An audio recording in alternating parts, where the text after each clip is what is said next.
په سوله کې کومې پټې معاملې روانې دي چې تاسو ته نه یاست خبر. نن مو درته همدا معلومات چمتو کړي، ویدیو تر اخره راسره وګورئ. خلیلزاد ولسمشر غني ته له رحمت الله نبیل شکایت وکړ. د افغان سولې لپاره د امریکا ځانګړی استازی زلمی خلیلزاد وایي حکومت باید د هغو کسانو پر وړاندې جدي اقدام وکړي چې سوله تخریبوي.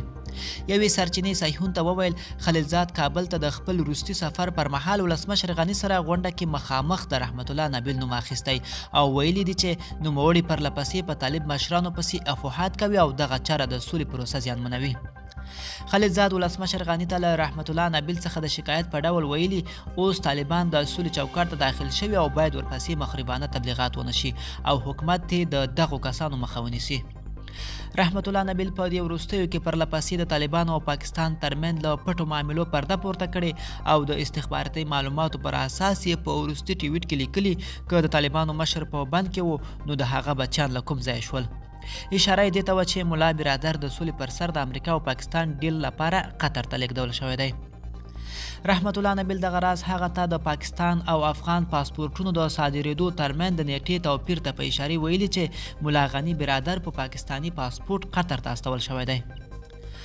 په ار کې سرچینې وایي کابل ته د خلیلزاد د وروستي سفر پر مهال ولسمشر غني هغه ته شکایت وکړ چې طالبان له خپلې هوکړې سرغړونه کوي او بریدونه یې تر پخوا 2 او ان ځینې مهال 3 چنده زیات شوي دي.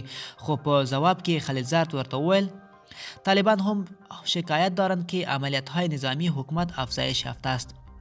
د ولسمشر غني لومړی مرستیال امرالله صالح چې په همدې غونډه کې حاضر و خلیلزاد ته د دې پوښتنې په ځواب کې وویل ته اوس د طالبانو ویاند یې او که د سولې لپاره د امریکا د بهرنیو چارو وزارت استازی. سرچینه وایي خلیلزاد په ترخه خندا ځان تیر ایست او تر دې خبرو وروسته ولسمشر غني هغه ته خبرداری وکړ چې که طالبان په غزني برید وکړي ټوله پروسه لغوه اعلانوم او امریکا طالبان او د هغوی حامیان دې خبر وي. په سوله کې د خلیلزاد په رول شکونه ورځ تر بلې زیاتیږي او تازه په امریکا کې هم په ټرمپ او خلیلزاد د پوزیسیون انتقادونه له دې وجې زیات شوي چې د سولې خبرو کې یې طالبانو ته بیخي زیات امتیازات ورکړي دي. ملګرو دا زموږ حقیقت او زموږ ویډیو د لا ښکلو ویډیوګانو لپاره زموږ ځواک ټي وي چینل سبسکرایب کړئ او تر بلې ویډیو ښه وخت ولرئ.